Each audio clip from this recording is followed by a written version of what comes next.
Ouvrons la Bible ensemble dans le livre de l'Ecclésiaste au chapitre 9 et au verset 11, dans la version Parole de vie. J'ai vu encore certaines situations sous le soleil. Les plus rapides ne gagnent pas toujours à la course. Les plus courageux ne remportent pas toujours la victoire dans un combat.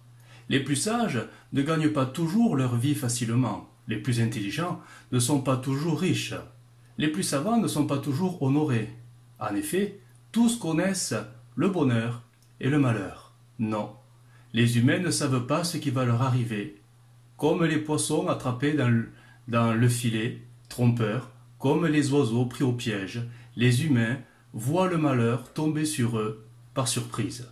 Comme les poissons attrapés dans le filet trompeur, comme les oiseaux pris au piège. La version traditionnelle, Louis II, traduira ce verset 12 comme ceci. L'homme ne connaît pas non plus son heure, pareil aux poissons qui sont pris au filet fatal et aux oiseaux qui sont pris au piège. Comme eux, les fils de l'homme sont enlacés au temps du malheur lorsqu'il tombe sur eux tout à coup. Si marcher avec Dieu, à la suite de Jésus, est le plus beau choix et la plus belle expérience que nous puissions faire ici-bas sur terre, si marcher avec Dieu tous les jours donne un sens et une direction à notre existence dans l'univers, si marcher avec Dieu procure liberté, joie, paix, plénitude de l'âme, parce que libéré du poids de la culpabilité du péché, marcher avec Dieu s'avérera aussi être difficile et périlleux. Suivre un chemin qui est parfois semé d'embûches, pour ne pas dire de pièges. Matthieu 7, 13, Jésus dira ainsi cette pensée, entrez par la porte étroite, car large est la porte, spacieux est le chemin qui mène à la perdition. Il y en a beaucoup qui rentrent par là, mais étroite est la porte, et notez la précision, resserrez le chemin qui mène à la vie. Resserrez le chemin qui mène à la vie, il y en a peu qui les trouvent. Pourquoi ce chemin est si resserré? Pourquoi ce chemin est si difficile, voire périlleux? Parce qu'en faisant le choix de suivre Jésus, Satan, l'ennemi de Dieu, mais aussi l'ennemi de nos âmes, lui aussi a fait le choix de nous suivre encore plus près, ce qui va rendre notre marche encore plus difficile et périlleuse. Il nous suit parce qu'il n'a qu'un but, qu'un projet, mettre des bâtons dans les roues. Nous tendre des embûches, des embuscades, nous tendre des pièges. Il est là pour rendre la marche le plus difficile possible pour que nous puissions tout simplement renoncer à marcher derrière Jésus. La parole vivante traduira dans 1 Pierre chapitre 5 et verset 8. Ne vous laissez pas distraire, soyez vigilants. Votre adversaire, le diable, rôde autour de vous comme un lion rugissant. Il cherche quelqu'un qui se laissera dévorer. Votre adversaire, l'ennemi de Dieu, est devenu notre adversaire. Et il rôde autour de nous, sur le chemin. Pourtant, nous suivons Jésus, mais l'ennemi sera toujours là pour nous mettre des bâtons dans les roues. Il suffit de regarder dans les évangiles la vie de Jésus, et pendant ce laps de temps de 3 ans et demi sur terre, on se rend compte que très vite, le diable ne l'a pas lâché d'une semelle. Il a toujours été là. Oh, dissimulé, caché dans l'ombre, mais il a toujours été là. Autant les 12 disciples ont appris à marcher fidèlement à la suite de Jésus, le diable, sournoisement, a toujours été là pour le suivre et attendre les bons moments pour lui tendre des pièges.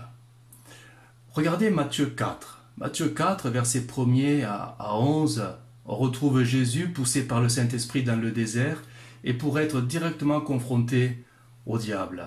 On connaît les ruses du diable. À 3 reprises, si tu es le Fils de Dieu, ordonne que ces pierres deviennent des pains. Si tu es le Fils de Dieu, alors jette-toi en bas, car il est écrit qu'il donnera des ordres à ses anges.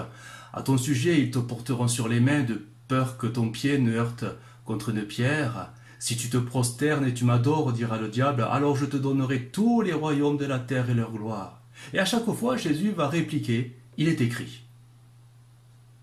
Et le verset 11, par cette phrase qui est très courte, « Alors le diable le laissa ». Dans l'évangile de Luc, au chapitre 4, verset 13, il est écrit ceci: « Après l'avoir tenté de toutes ses manières, le diable s'éloigna de lui jusqu'à un moment favorable. » Ou autre version traduira jusqu'à une autre occasion, un moment plus opportun. Mais les versions plus modernes vont traduire différemment, avec plus de précision, la pensée. Dans la parole vivante, notamment, lorsque le diable eut épuisé tous ses moyens de tentation, il s'éloigna de lui et le laissa tranquille en attendant le temps fixé pour revenir à la charge. Le temps fixé pour revenir à la charge. Et Parole de vie traduira jusqu'au moment que Dieu a fixé. Frères et sœurs, s'il y a une vérité à retenir déjà de ces quelques versets, c'est que le diable ne nous attaque pas quand il veut, quand il le souhaite. C'est pas lui qui décide de ces choses. L'enfant de Dieu, tout enfant de Dieu, est gardé et préservé. Et c'est Dieu lui-même qui fixe au diable une certaine marge de valeur, une certaine marge de manœuvre, selon nos capacités pour éprouver notre foi. Mais jamais nous serons tentés au-delà de nos résistances, mais toujours au temps marqué par Dieu. Ce n'est pas le diable qui prend l'initiative, c'est Dieu qui donne le feu vert. L'exemple de Job est remarquable pour illustrer cette vérité. À 2 reprises, le diable viendra pour essayer de toucher à Job. Et notez que chaque fois, c'est Dieu qui donne le feu vert. Ce n'est pas le diable, c'est Dieu. Dans la version Summer, Job 1,12, « Alors l'Éternel dit à Satan, « Tous ces biens sont dans ton pouvoir, ainsi que les siens, mais ne porte pas la main sur sa personne. » La limite est fixée. Alors Satan se retira de la présence de l'Éternel. Et au chapitre 2, verset 6, l'Éternel dit à Satan, « Il est à ton pouvoir, mais épargne sa vie. » Donc on voit bien que le diable ne fait pas ce qu'il veut, mais il est obligé de se soumettre aux limites que Dieu lui imposera. Le diable ne peut faire que ce que Dieu lui permet de faire. Finalement, le diable n'est qu'un instrument entre les mains du Seigneur. Mais il faut préciser que cette vérité n'est valable que pour l'enfant de Dieu qui marche d'une manière fidèle et intègre dans les voies du Seigneur. Quand un chrétien est retourné en arrière dans sa vie passée pour s'installer à nouveau dans le péché, attention, je ne parle pas de faiblesse passagère, de fragilité, d'accident de parcours, une chute. Non, je parle de renier le Seigneur et de revenir dans son péché d'autrefois et de s'y installer. Alors là, oui, le diable gagne tous ses anciens droits et nous retombons à son pouvoir comme autrefois. Et comme Jésus le dira, il n'est pas étonnant que parfois la condition de ces chrétiens rétrogrades soit pire, 7 fois pire, parce que le diable récupère ses droits et peut malheureusement se venger sur ces chrétiens rétrogrades. Mais revenons à Jésus. Une autre situation où le diable a essayé de le piéger, au travers de son disciple Pierre, dans Matthieu 16, verset 21, dès lors, Jésus commença à faire connaître à ses disciples qu'il fallait qu'il aille à Jérusalem, qu'il souffre beaucoup de la part des anciens et des principaux sacrificateurs et des scribes, qu'il soit mis à mort et qu'il ressuscite le 3e jour.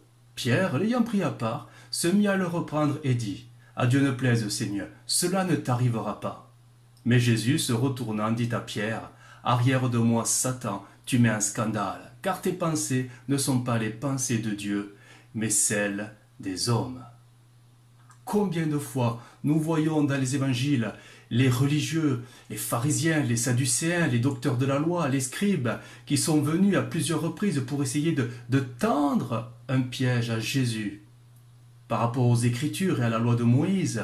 Dans Luc 20, verset 20, les principaux sacrificateurs, et on imagine qu'ils sont poussés par le diable, inspirés par le diable, se mirent à observer Jésus, et ils envoyèrent des gens qui feignaient d'être justes pour lui tendre des pièges, et saisir de lui quelques paroles, afin de le livrer au magistrat et à l'autorité du gouverneur. Nous est-il permis ou non de payer le tribut à César? Et Jésus de répondre, rendez à César ce qui est à César, et à Dieu ce qui est à Dieu. Même à la croix, sur le mont Golgotha, Jésus est là, crucifié. Le diable va pousser les foules, les religieux, à demander à Jésus encore un miracle pour prouver qu'il est réellement le Fils de Dieu. Dans Matthieu 27, 39, les passants l'injuriaient et secouaient la tête en disant « Toi qui détruis le temple et qui le rebâtis en 3 jours, sauve-toi toi-même. Si tu es le Fils de Dieu, descends de la croix. » Les principaux sacrificateurs, avec les scribes et les anciens, se moquaient aussi de lui et disaient « Il a sauvé les autres et il ne peut se sauver lui-même. S'il est roi d'Israël, qu'il descende de la croix et nous croirons en lui. » Le diable a toujours marché derrière Jésus pour lui tendre quantité de pièges afin de le détourner de sa mission. Mais Christ a vaincu le diable en restant fidèle et intègre à la volonté du Père. Aujourd'hui, Jésus est assis à la droite du Père, il est intouchable, il règne. Et le diable s'est tourné contre nous, peuple de Dieu, Église de Jésus-Christ, et s'est retourné contre moi, mais aussi contre toi, mais contre nous tous finalement. Il s'est tourné contre tous ceux qui veulent suivre Jésus avec fidélité et intégrité. N'ayons pas peur de cette vérité. Mais rappelons-nous que celui qui est en nous est plus fort que celui qui est contre nous.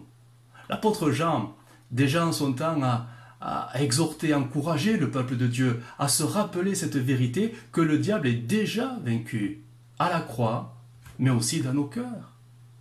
Quand le Seigneur y règne réellement, quand le trône de Jésus y est réellement établi, le diable est vaincu. 1 Jean, première épître de Jean, au chapitre 2, verset 13, « Je vous ai écrit, Père, parce que vous avez connu celui qui est dès le commencement. Je vous ai écrit, jeune Jean, parce que vous avez vaincu le malin. Je vous ai écrit, petit enfant, parce que vous avez connu le Père. Je vous ai écrit, Père, parce que vous avez connu celui qui est dès le commencement. Je vous ai écrit, jeune Jean, parce que vous êtes fort, et que la parole de Dieu demeure en vous, et que vous avez vaincu le malin. » À 2 reprises, l'apôtre Jean exhorte les chrétiens à se rappeler que le malin est déjà vaincu dans leur cœur, grâce à la relation avec le Père en Jésus. Nul besoin de crier des prières ou des formules de délivrance, nul besoin de répéter sans fin des retire-toi Satan arrière de moi au nom de Jésus-Christ. La victoire ou la délivrance n'est pas dans ça.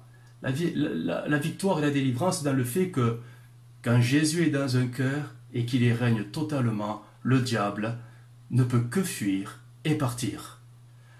Quand simplement nous confessons nos péchés, quand humblement nous invitons Jésus dans nos vies, le diable ne peut pas cohabiter avec la sainteté de Jésus, avec la gloire de Jésus, avec la majesté de Jésus.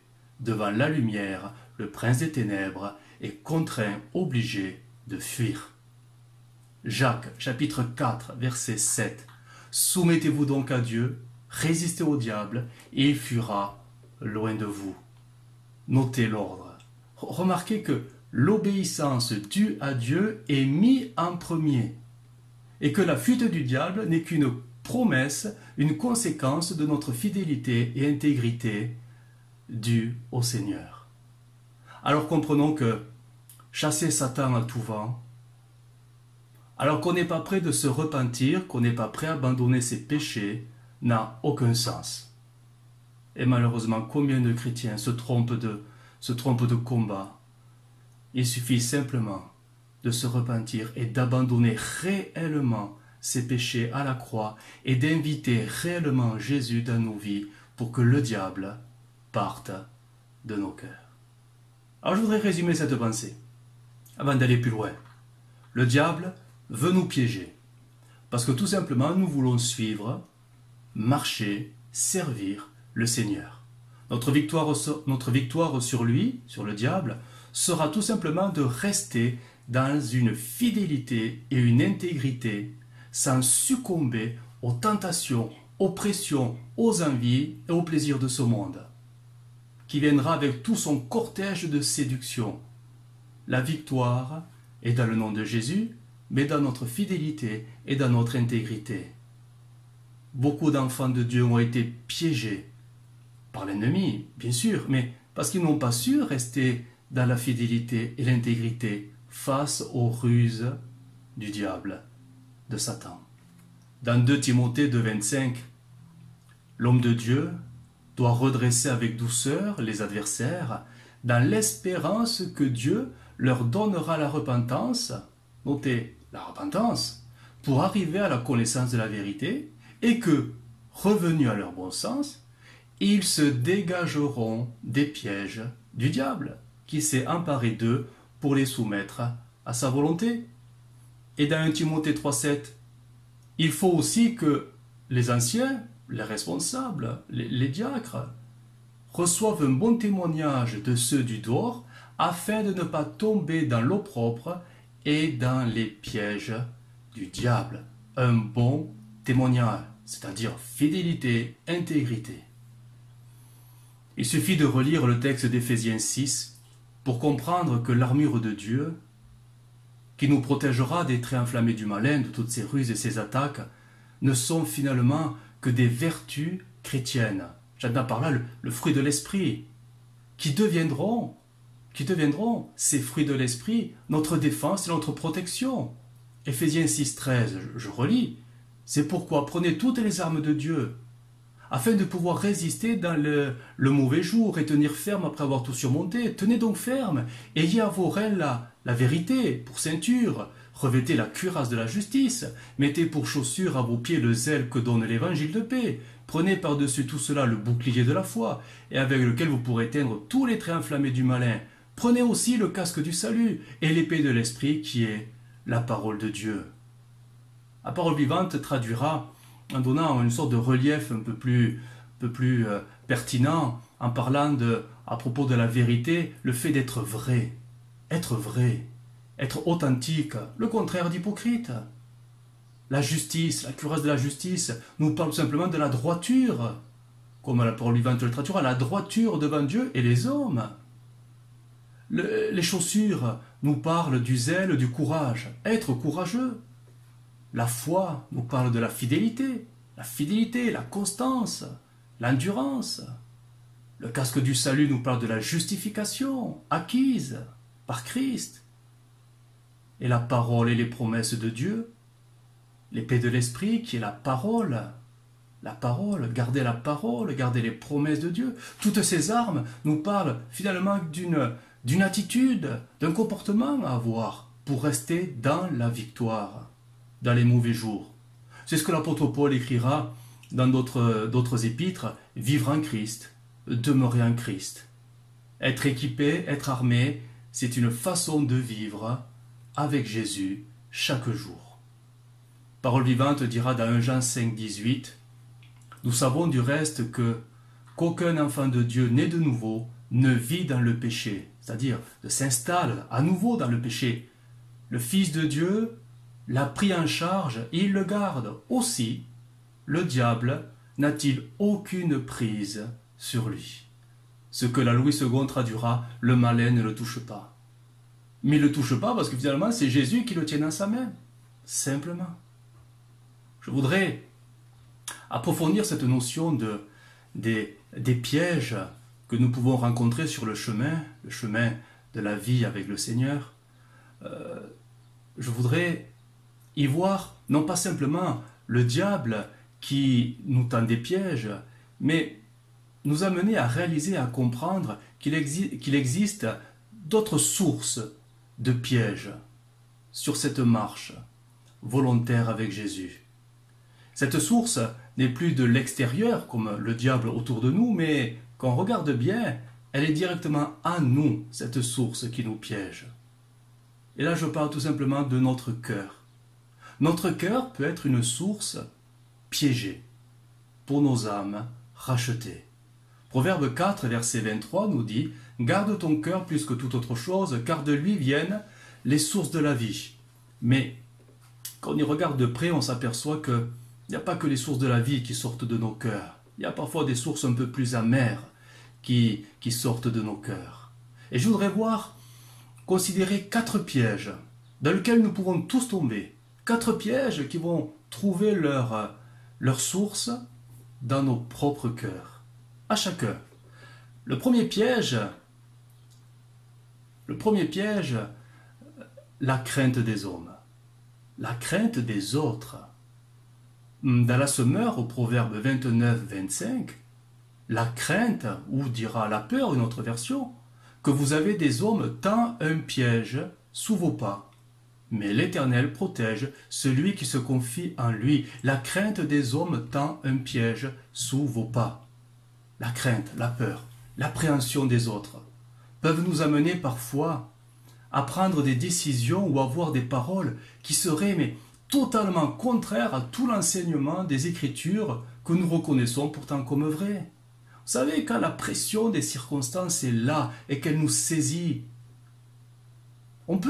n'importe qui peut être amené à faire n'importe quoi, finalement, à faire le mal, mentir, tricher, frauder, voler, trahir, renier. Et la liste n'est pas exhaustive, malheureusement. Ou peut-être à ne pas faire le bien qui devrait être fait à ce moment-là, parfois en gardant le silence, ou en fuyant une situation, ou en se détournant. Je prendrai plusieurs exemples pour illustrer cela. Le plus connu, c'est Abraham. Dans Genèse 12, au verset 10, parole de vie, il y a une famine dans le pays. Abraham va en Égypte pour y rester. En effet, la famine est grande. Au moment où Abraham entre en Égypte, il dit à Sarai, sa femme, « Écoute, je sais que tu es belle. Quand les Égyptiens vont te voir, ils diront, c'est sa femme. Ils me tueront, ils te laisseront en vie. Dis donc que tu es ma sœur. Alors, on me recevra bien, et ainsi je resterai en vie grâce à toi, grâce à ton mensonge, à ta demi-vérité. » Alors c'est vrai qu'elle était sa demi-sœur, mais bon, en se mariant, elle est devenue plus que sa demi-sœur, elle est devenue sa femme. Et là, il lui demande tout simplement de cacher cette vérité. La pression, la peur, la crainte. Dans Genèse 20, on retrouve Abraham, parole de vie. Abraham part pour la région du sud, il s'installe entre Kadès et Chour, puis il vient habiter à Guérar. Abraham dit en parlant de sa femme Sarah, « C'est ma sœur ». Alors Abimelech, roi de Guérar, l'a fait enlever. Mais Dieu se montre à Abimelech dans un rêve pendant la nuit, et il lui dit, « Tu vas mourir à cause de la femme que tu as enlevée. En effet, elle est mariée. » C'est pas la faute d'Abimelech, c'est la faute d'Abraham, qui a certainement poussé Sarai à encore mentir. La pression, la peur des hommes. La peur des hommes, la peur d'Abraham a poussé tout simplement sa femme, sa demi-sœur, mais sa femme, dans le compromis. Et il était complice de ce mensonge. On pourrait parler de Pierre, l'amère expérience de Pierre. Matthieu 26, 69, dans la Sommeur. Pendant ce temps, Pierre était resté assis dehors dans la cour intérieure. Une servante s'approcha de lui et dit, « Toi aussi tu étais avec Jésus le Galiléen. » Mais Pierre le nia, en disant devant tout le monde, « Je ne vois pas ce que tu veux dire. » Comme il se dirigeait vers le porche pour sortir, une autre servante l'aperçut et dit à ceux qui étaient là, « Envoie l'œil qui était avec ce Jésus de Nazareth. » Il le nia de nouveau, il jura, « Je ne connais pas cet homme. » Après un petit moment, ceux qui se tenaient dans la cour s'approchèrent de Pierre et lui dirent, « C'est sûr, toi aussi tu fais partie de ces gens, c'est évident, il suffit d'entendre ton accent. » Alors Pierre se mit à dire, « Je le jure, et que je sois maudit si c'est pas vrai, je ne connais pas cet homme. » Et aussitôt, le coq chanta. Alors Pierre se souvint de ce que Jésus lui avait dit, « Avant que le coq chante, tu m'auras renié 3 fois. » Il se glissa dehors et se mit à pleurer amèrement. Ne laissons pas nos sentiments, nos émotions, nos ressentis, nos peurs, nos craintes, la pression des événements nous piéger devant les autres, devant les hommes. Rappelons-nous que nous devrons rendre compte non pas aux hommes, mais à Dieu. Donc, ne soyons pas de ceux qui, à cause de la peur et de la crainte, arrivons à des situations de reniement. Parfois en parole, parfois en acte, parfois en gardant le silence, parfois en allant trop loin. Car veillons, veillons, veillons à ce qui se passe tout au fond de nos cœurs. Dans 1 Pierre 4, verset 16, « Si quelqu'un souffre comme chrétien, qu'il n'ait point honte, qu'il n'ait pas peur. » 2 Timothée 1, 8, « N'aie donc point honte du témoignage à rendre à notre Seigneur Jésus. » Romains 1, 16, « Je n'ai point honte de l'évangile, c'est la puissance de Dieu pour le salut de quiconque croit. » La honte qui nous pousse à faire des choses qu'on ne ferait pas en temps normal, ou la peur qui nous pousse à ne plus rien faire à cause de la crainte des autres. Ne laissons pas ces sentiments de honte, de gêne, de malaise envahir nos cœurs. Soyons courageux et fiers d'appartenir à Dieu. Bannissons toute honte et osons témoigner de Jésus devant les collègues peut-être de travail. Quand ils nous posent des questions, il ne faut pas leur sauter dessus. Mais quand ils nous posent des questions, n'ayons pas honte. Bannissons toute honte et osons dire oui que nous aimons aller à l'église, et même tous les dimanches. Vous savez, quand ils vous posent la question, alors t'as fait quoi ce week-end? Zappez pas la partie du dimanche matin. N'ayez pas honte de dire que vous allez à l'église parce que vous avez besoin d'aller à l'église. Bannissons toute honte et osons tout simplement, devant nos familles, devant nos voisins, défendre notre foi, mais pas n'importe comment, quand on nous demande raison de notre foi. Est-ce que Jésus a-t-il eu honte de nous? Écoutez Hébreux 2, 11, français courant. Jésus qui purifie les êtres humains de leurs péchés. Et ceux qui sont purifiés ont tous le même Père. C'est pourquoi Jésus n'a pas honte de les appeler ses frères. Il déclare en effet, ô Dieu, je veux parler de toi à mes frères. Je veux te glorifier devant toute l'assemblée. N'ayons pas honte de Jésus devant cette société pécheresse. N'ayons pas honte de Jésus n'ayons pas honte de l'œuvre de la croix, de Jésus qui est mort à la croix devant cette génération ignorante et peut-être moqueuse, que nos peurs, nos craintes ne nous poussent pas à renier ce en quoi nous croyons, que ce soit en parole ou en acte, que Jésus demeure notre Sauveur, quelles que soient les personnes que nous aurions devant nous. Luc 9, Jésus rappellera cette terrible parole au verset 26, « Quiconque aura honte de moi et de mes paroles, le Fils de l'homme aura honte de lui quand il viendra dans sa gloire et dans celle du Père et de ses saints anges. » Cette crainte est terrible parce que elle nous place sous le joug de la culpabilité. Après coup, quand la situation s'est calmée, c'est là qu'on commence à se mortifier de pourquoi. Et pourquoi j'ai pas osé? Et pourquoi j'ai pas parlé? Et pourquoi j'ai eu peur? Et pourquoi j'ai pas prié avec mon collègue qui était malade? Et pourquoi j'ai pas osé élever la voix à l'église pour prier avec mes frères et sœurs? Pourquoi j'ai pas osé apporter ce don spirituel qui résonnait dans mon cœur? Et les pourquoi qui viennent comme pour nous mortifier, et la culpabilité qui nous écrase, parce que tout simplement, à un moment donné, notre peur nous a tendu un piège.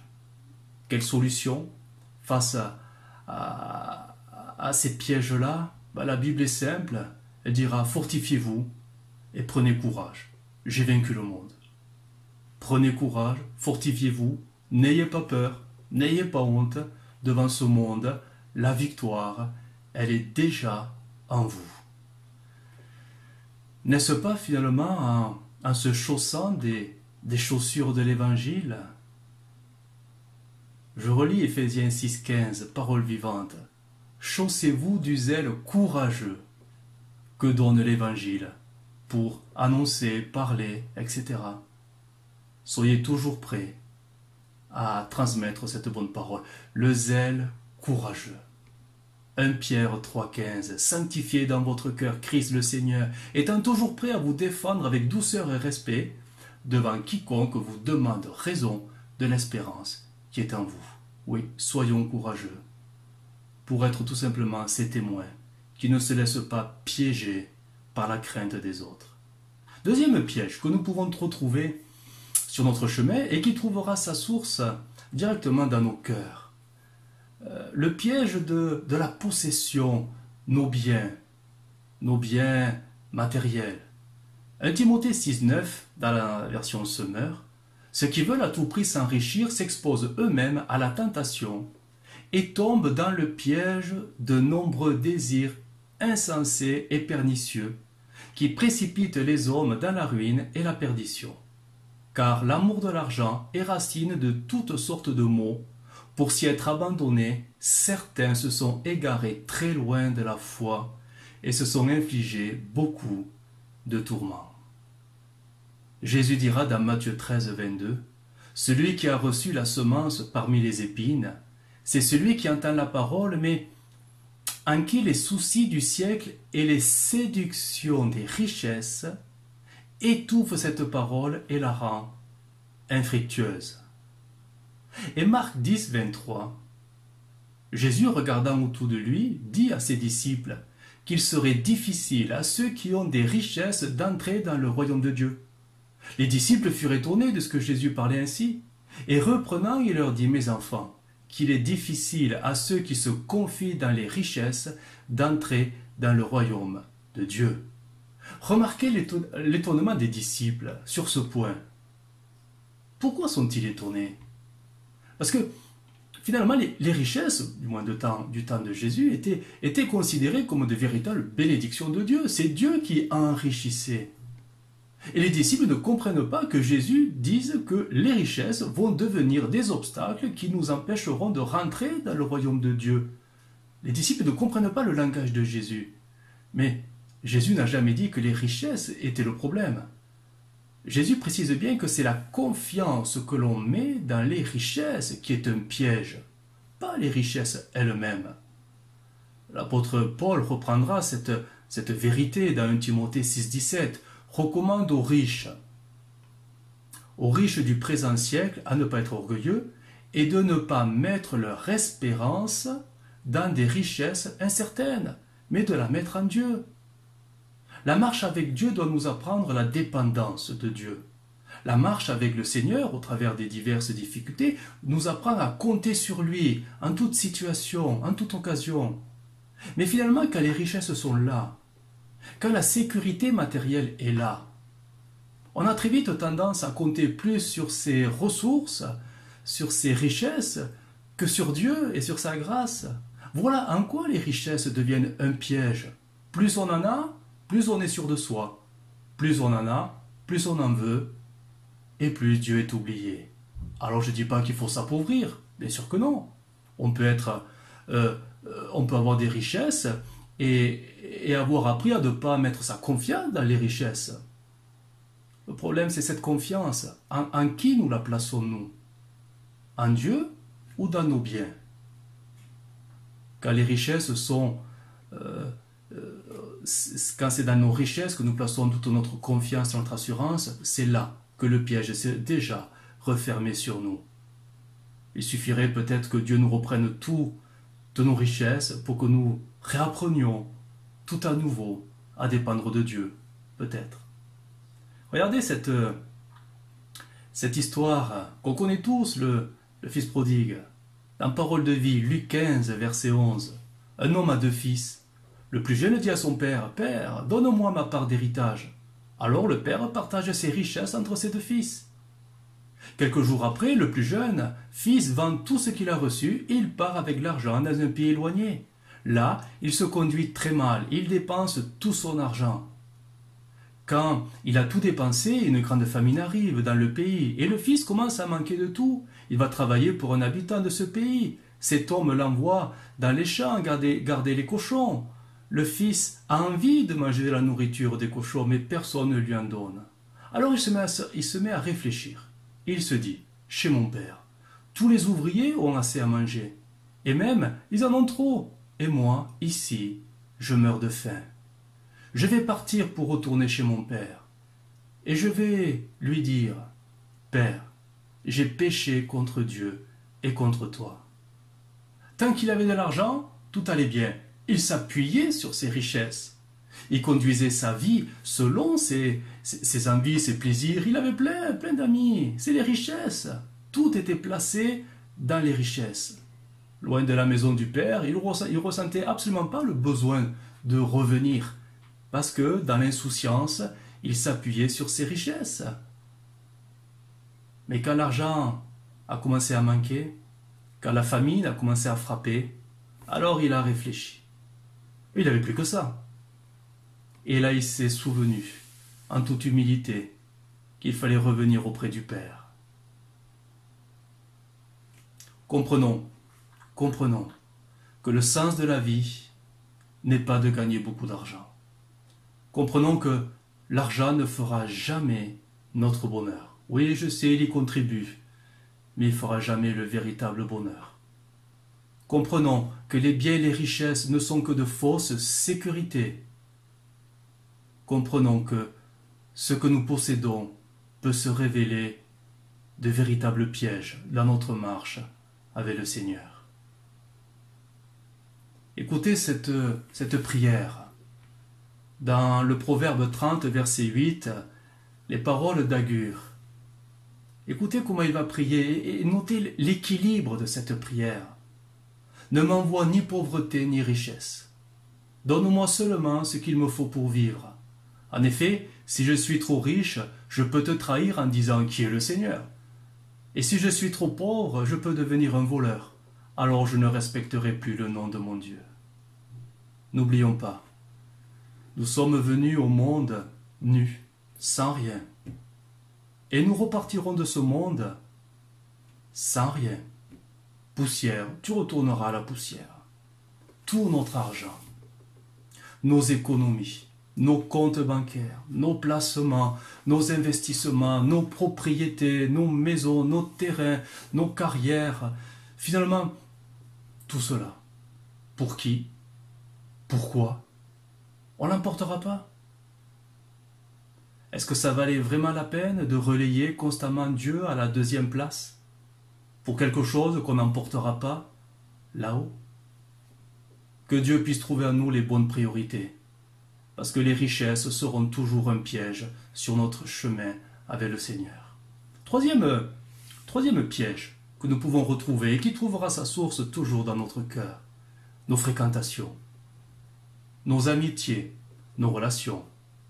Proverbe 22, verset 24. La Louis II 21.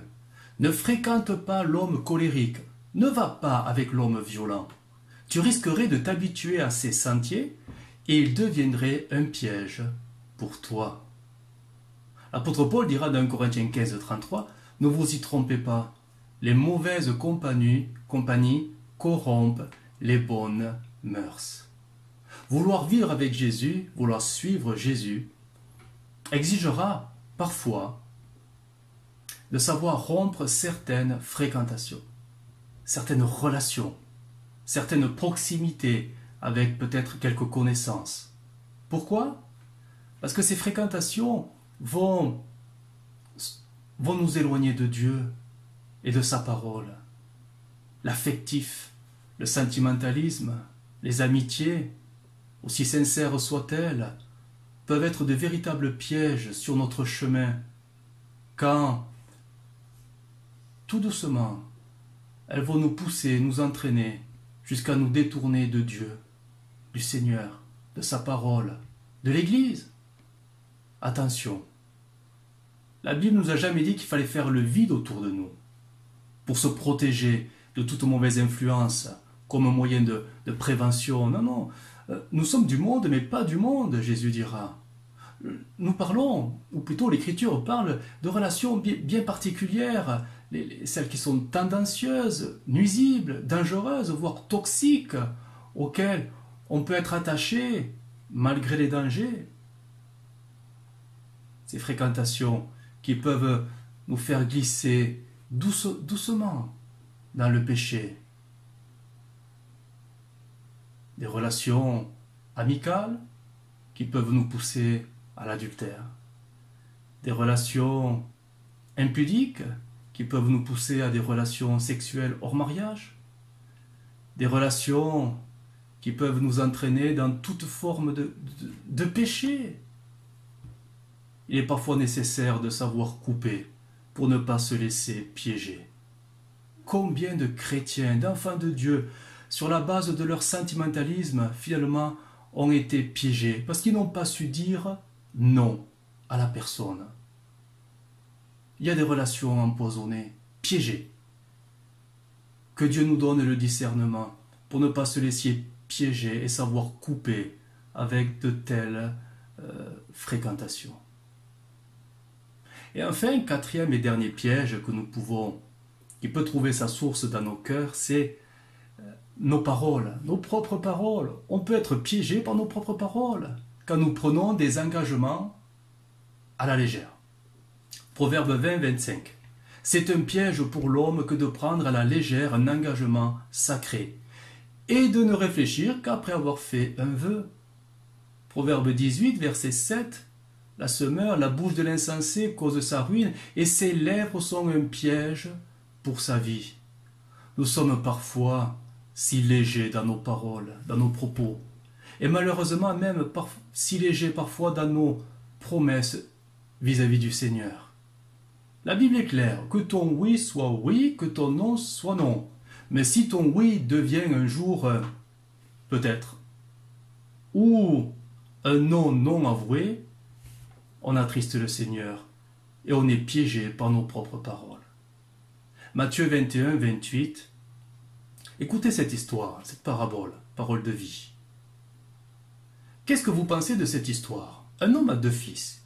Il dit au premier, mon fils va travailler aujourd'hui dans la vigne. Le fils répond, je ne veux pas. Plus tard, il regrette sa réponse et il y va. Le père dit la même chose au deuxième fils. Le fils répond, oui père, j'y vais. Mais il n'y va pas. Lequel des 2 fils a fait la volonté du père? Les chefs religieux lui répondent, c'est le premier. Jésus leur dit, je vous le dis, c'est la vérité, les employés des impôts et les prostituées entreront avant vous dans le royaume de Dieu. Rappelons-nous l'engagement le plus sacré que nous avons pris de tout notre cœur pour le Seigneur. Le baptême, l'engagement d'une bonne conscience. Ou peut-être d'avoir répondu à un appel lors d'une réunion en levant la main, ou de s'être avancé devant l'estrade après un appel pour peut-être donner son cœur à Jésus. Tout cela finalement sont des formes d'engagement, de promesses. Des promesses à quoi? À marcher fidèlement avec le Seigneur, ou peut-être à le servir de tout notre cœur, à faire sa volonté tous les jours de notre vie, ou à nous tenir éloignés de toute forme du péché. Mais examinons nos vies. Qu'en est-il aujourd'hui de nos engagements, de nos belles promesses, du jour de notre baptême, ou du jour où nous avons levé la main, où nous sommes approchés devant sur l'estrade? Ecclésiaste 5, verset 4. Parole de vie, si tu fais une promesse à Dieu, tiens-la vite, car Dieu n'aime pas les sots. C'est pourquoi accomplis ce que tu as promis. Il vaut mieux ne rien promettre que de faire une promesse sans la tenir. Évite les paroles qui te font commettre une faute. Ne sois pas obligé de dire à l'homme de Dieu, je me suis trompé. Quand nous comparaîtrons devant le Seigneur, serons-nous contraints de lui déclarer, Jésus, je me suis trompé en me faisant baptiser. Je n'ai pas su être fidèle. Ou, Seigneur, je me suis trompé en répondant à cet appel. J'ai pas su être fidèle. Réfléchissons.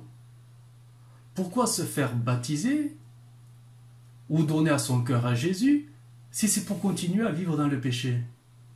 Que ton oui soit oui, que ton non soit non, mais pourquoi se faire baptiser ou donner son cœur à Jésus si c'est pour continuer à vivre selon ses désirs, ses aspirations ou ses idées? Pourquoi se faire baptiser ou donner son cœur à Jésus si c'est pour continuer à vivre comme avant? Pourquoi avoir donné ta vie à Jésus et tu fais rien pour lui? Pourquoi lui consacrer ta vie pour finalement avoir tout arrêté, renoncé, voire abandonné? Pourquoi lui avoir promis fidélité et tu vis dans le compromis avec le monde? Il est bon de faire l'examen de notre marche avec Dieu, pour ouvrir nos yeux sur la qualité de notre marche. Et posons-nous la question, oui, courageusement, Seigneur, est-ce que la qualité de ma marche est à la hauteur des engagements que j'ai pris pour toi. Dieu nous jugera. Dieu jugera la qualité de notre marche. Pas sur la base du travail accompli ou des œuvres faites, mais aussi sur la base de nos paroles, qui parfois n'ont pas été tenues, de nos promesses qui n'ont pas été tenues, de nos engagements qui n'ont pas été respectés. Dieu n'oubliera rien. Tout ce que nous avons dit, il l'a écrit. Soyons fidèles à Dieu et ne nous engageons pas à la légère. Je conclurai avec ce proverbe 22, verset 5. Des épines, des pièges sont sur la voie de l'homme pervers. Celui qui garde son âme s'en éloigne. Celui qui garde son âme s'en éloigne. Le diable n'est pas l'auteur de tous nos malheurs. Quelques-uns sont tout simplement les conséquences de notre manque de vigilance dans certains domaines. Nous avons été piégés par notre légèreté, par nos négligences, par les élans de notre cœur. Que le Seigneur nous aide maintenant, oui, s'il le fallait, à nous dégager et à nous libérer de ces pièges, pour reprendre la marche avec le Seigneur. Le psaume 124 nous rappellera ceci, au verset 7. « Notre âme s'est échappée comme l'oiseau du filet des oiseleurs. Le filet s'est rompu et nous nous sommes échappés. » Proverbe 14, verset 27. « La crainte de l'Éternel est une source de vie pour détourner des pièges de la mort. » Et Proverbe 13, 14. « L'enseignement du sage est une source de vie pour détourner des pièges de la mort. » Prions le Seigneur. Jésus, nous te bénissons. C'est vrai que la marche avec toi est glorieuse, elle est belle, elle est merveilleuse. Mais combien le chemin est resserré, et combien il y a des pièges à cause de l'ennemi qui rôde autour de nous. Mais nous voulons scruter, examiner aussi le fond de nos cœurs, car beaucoup de pièges y trouvent encore leur source.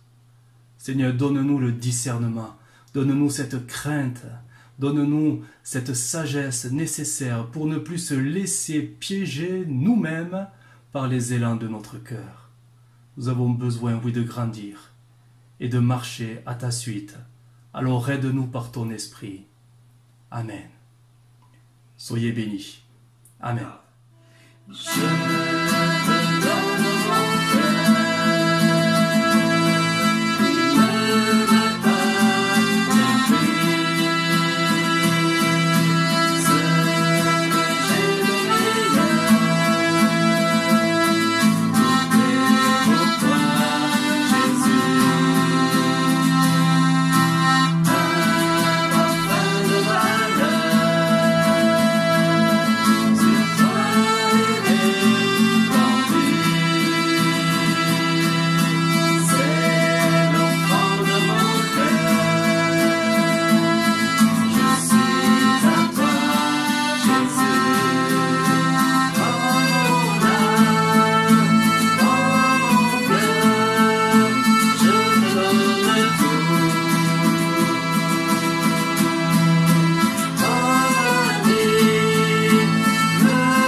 Bonjour mes très chères sœurs.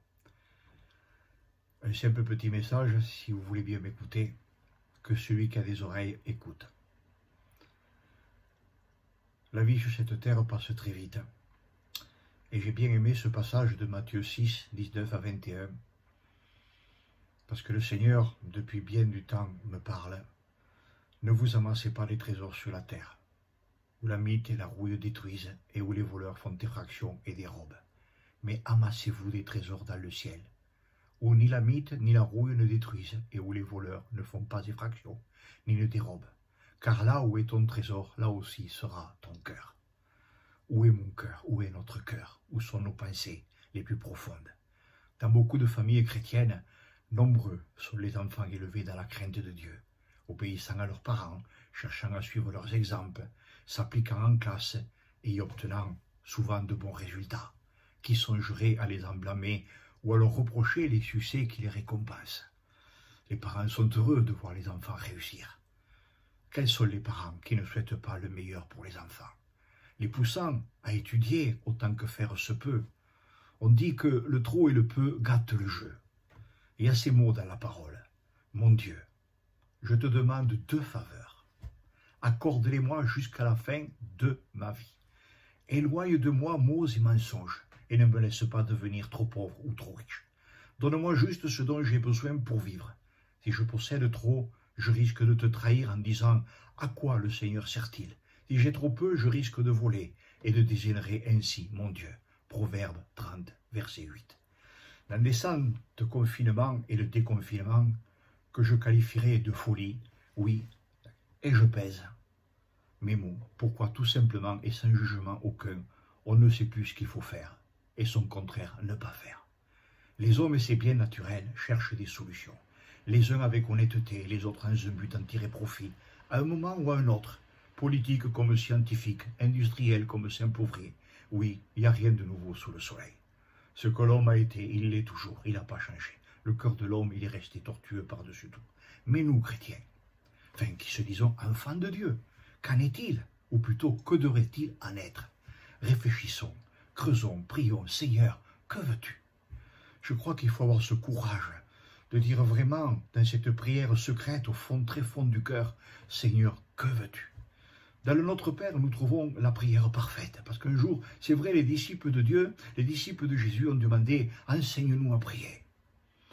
Et Jésus va leur dire, en posant les bases, vous devez donc prier de cette façon.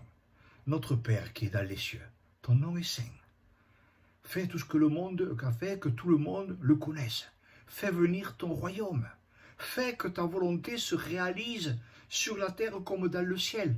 Avons-nous cette prière, Seigneur, que ta volonté soit faite dans ma vie et dans la vie de mes enfants. Bien sûr, comme vous, je souhaite le meilleur pour mes enfants, mes petits-enfants, tant dans leur vie professionnelle qu'humaine. Mais c'est là qu'il faut bien réfléchir. Et le Seigneur m'a poussé un jour à cette profonde réflexion. C'est une très profonde réflexion. Qu'est-ce que c'est qui est le plus important? Les biens de cette terre, la réussite, le bonheur humain, tout ça c'est beau, c'est magnifique, c'est merveilleux. Ou que leur nom soit inscrit dans le livre de vie, qu'ils soient parfaitement à Christ, appartenir vraiment à Jésus, non dans une adhésion, mais bien dans une communion réelle, personnelle, où de leur cœur sortent ces mots « Jésus est mon Dieu, mon Sauveur, mon Maître ». Nos enfants ne sont plus quelque part ceux qui suivent le Dieu de leur Père, mais Dieu est devenu leur Père, Jésus est devenu leur Sauveur. Oui, il y a danger si nous, parents, ne sommes pas conscients pleinement de donner à nos enfants la priorité des priorités.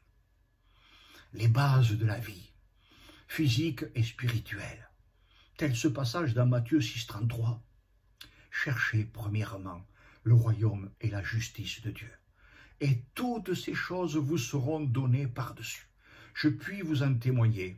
Je ne suis pas un grand instruit, mais je n'ai jamais vu le Seigneur me laisser. Je n'ai jamais mendié mon pain. Jamais nous n'avons manqué de quoi que ce soit. Même dans des moments où on manquait de foi, le Seigneur intervenait. Dans une autre version, il est écrit « Préoccupez-vous donc en premier lieu du règne de Dieu et de ce qui est juste à ses yeux. Alors tout le reste vous sera donné par-dessus le marché. » C'est vrai, si je cherche le Seigneur de tout mon cœur et de toute mon âme, il va pourvoir à mes besoins, avant toute chose. Quel exemple on pourrait donner d'hommes et de femmes qui ont mis le Seigneur en premier, et le Seigneur leur a ouvert les écluses des cieux. Pourquoi? Tout simplement parce qu'il arrive que la réussite devienne un but primordial, au détriment de la vie spirituelle. Et ça, on peut ne pas s'en rendre compte. Remarquons que l'intérêt excessif pour la réussite professionnelle se rencontre à tous les niveaux de la société. Et ce n'est pas l'apanage des diplômés des grandes écoles. Il en est de même du goût pour la richesse qui en découle, puisque celle-ci est de plus en plus considérée comme un signe de réussite. Ne rentrons pas dans l'évangile de la prospérité, mais soyons de ceux et celles qui, même si bien placés dans l'échelle sociale, ont compris où placer l'excédent de leurs revenus par rapport à leurs besoins. Silencieusement, ils investissent à la banque du ciel, en faisant du bien autour d'eux. D'autres font passer Dieu d'abord et commencent par prélever sur leurs revenus ce qui lui consacre. Sommes-nous de cela? Réfléchissons. Ne soyons pas de ceux ou celles qui font de mauvais placements. Comme ce frère qui avait investi tout son argent. Il gagnait bien sa vie, vraiment bien sa vie. Et un jour, il a acheté un château avec une belle propriété, un beau parc. Et toute sa vie durant, il a cherché à gagner encore plus d'argent pour réhabiliter ce château, ce parc. Et un jour, ce parc est devenu magnifique, ce château est devenu magnifique, à l'intérieur comme à l'extérieur. Oh, ce ne sont pas la mythe et la rouille qui ont détruit ce château. Mais un jour, alors qu'il dormait profondément, quelque chose l'a réveillé. Il est sorti précipitamment. Et là, qu'est-ce qu'il a vu? Oh, malheur des malheurs, son château en train de brûler. Tous les gens qui habitaient autour sont venus pour lui prêter main forte, essayer d'arrêter le feu, mais rien n'y a fait. Alors, ils ont essayé de le détourner de cet incendie en lui disant de ne pas regarder. Mais il déclara simplement: laissez-moi regarder brûler ce pourquoi j'ai trop travaillé, j'ai trop peiné en vain. Laissez-moi regarder brûler ma médiocrité, ma folie. J'ai regardé à l'humain, j'ai oublié mon Seigneur. À la banque du ciel, on peut investir à partir de 2 pides. On peut souscrire aussi avec du temps, de l'hospitalité, de la consécration aux intérêts du Seigneur, à condition de l'accompagner d'un amour vrai pour Dieu et son prochain. Dans ces temps de troubles, réfléchissons. Soyons silencieux. À l'écoute de ce que notre Seigneur bien-aimé chuchote à nos oreilles: sortez du milieu d'elle, mon peuple, afin de ne pas être complice de ses péchés, et de ne pas subir avec elle les fléaux qui vont la frapper. Apocalypse 18,4. Souvenons-nous, pour ne jamais l'oublier, que le plus important, c'est notre salut et celui de nos enfants. La réussite, elle est temporaire. Le salut, il est éternel. Voici, je viens bientôt. Bienheureux celui qui garde les paroles de la prophétie de ce livre. Apocalypse 22,7. Bienheureux ceux qui lavent leur robe afin qu'ils aient droit à l'arbre de vie et qu'ils entrent par les portes dans la cité. Apocalypse 22,14. Et que dire, si ce n'est qu'heureux est le peuple dont l'Éternel est le Dieu. Seigneur, donne-nous de réaliser ce qui est le plus important à tes yeux. Pour le reste, Seigneur, tu pourvoiras. Pour nous-mêmes, pour nos enfants et pour nos petits-enfants. Seigneur, béni soit ton Saint-Nom. Amen.